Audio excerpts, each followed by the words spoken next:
Joining me now to talk about all of this is Republican Senator Kevin Cramer of North Dakota, who is a member of the Senate Armed Services Committee. Thank you so much for being here. I appreciate it. I do want to start, though, with Defense Secretary Pete Hegseth. Senator, you voted to confirm Pete Hegseth. And when that first signal chat that Hegseth was part of became public, you said this. You said, quote, "It has got to be the last time something this big and dumb happens." Now, we now know he texted military operation plans in a separate signal chat that included his wife and his brother. Do you still have faith in Secretary Hegseth? Yeah, Dan, I do, and thank you for the opportunity. I do have faith in him, and I think the episode that you're referencing was actually prior to this most recent one, and I would hope that he's learned. I'm confident he has. I'm confident that Pete Hegseth can still be and will be a great Secretary of Defense. He's going to need some help around him. I think one of the things he has lacked in the early days is some real expertise, institutional expertise in the building, and that's part of why he's there, is to bust up the club a bit.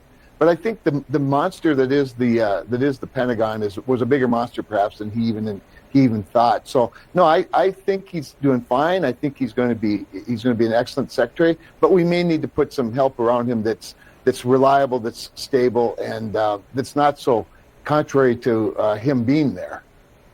Well, that's really interesting because so far, the people who have been fired, the people who have left, are not, sort of longtime members of what many people in your party call the deep state.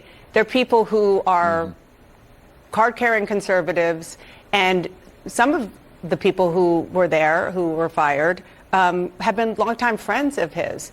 So, to whom are you referring? And when it comes to the people who have not been around him, who are not supportive enough?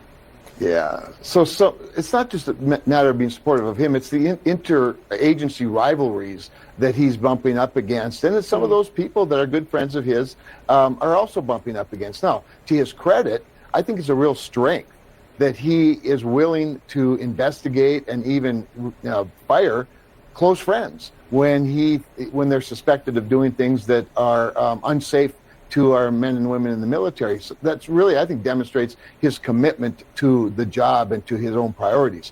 So who do you think needs to get in there? Forgive me. Who do you think needs to get in here? What can you name names or at least the kinds of people? Well, I can give you the kinds of people. I used the word institutional a little bit ago.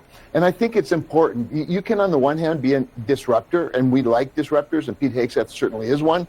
Donald Trump is one. I talked to the president only about an hour ago about this very situation.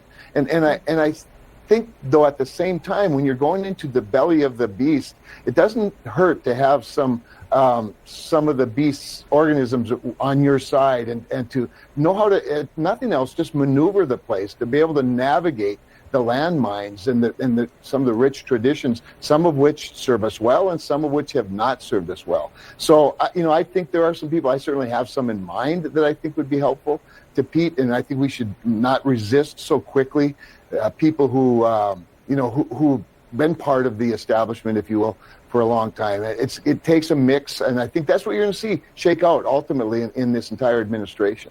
You spoke about this with the president an hour ago. Were you giving him recommendations, or? Let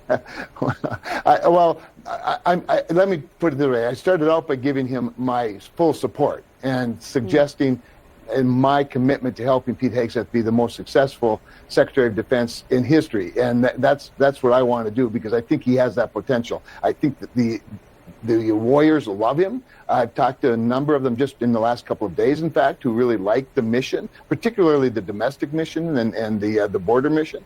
But at the same time, the world's on fire, and it demands American leadership in a big way. And I think that he could use some of that help. And so my commitment to the president was that. And then just I said, let's have a further conversation about what types of people and what roles they could play. I do want to ask about something that the president talked about just a short while ago, talked about on social media. He talked about Ukraine. And what he was discussing was the idea of the Ukrainian president, Volodymyr Zelensky, what the president wrote was about Volodymyr Zelensky.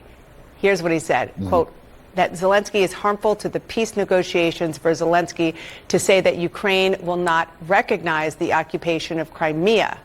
Now, this post that I'm referring to, which just happened, this comes as the Secretary of State skipped the Ukrainian peace talks. Vice President Vance says it's time for Ukraine and Russia to agree to a U.S. proposal or for the U.S. to walk away from the process. Are you comfortable with this approach? Well, I, like most of my colleagues on the Armed Services Committee, first of all, we recognize that this war was not started by Ukraine. It was started by an aggressive dictator in Russia named Vladimir Putin. That's a given. We also acknowledge, I think, for the most part, that if we are to get a peace deal, President Zelensky is going to have to give on some of these issues, particularly the territorial issues. But we should never take our foot off of the throat of Vladimir Putin. Clearly, we need to do more to bring him into compliance, as well as President Zelensky. I think it's harder with regard to Ukraine and President Zelensky because they are our friend, they are our ally, they are a democracy, and yes, they have they have some grand opportunities. But it sounds like he's trying to move away from the talks altogether. Yeah, well, that would I don't think we want that, and I don't think that President Trump wants that. He wants peace more than anything. In fact, if anything, President Trump has been so laser focused on stopping the killing that he's been anxious to have a deal. And I think there are some people in Ukraine who don't want just any deal. They want their country back. And that is noble and understanding. So I don't want to get in the middle of the negotiation, because I think when the president speaks, when the vice president speaks, they're speaking to a lot of audiences, both friend and foe. And I think it's a delicate balance right now.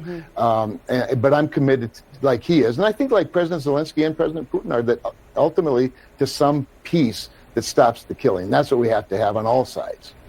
Senator Kevin Cramer of the great state of North Dakota, thank you so much for being here. Appreciate it. Thanks. Thank you for the opportunity. Always a pleasure.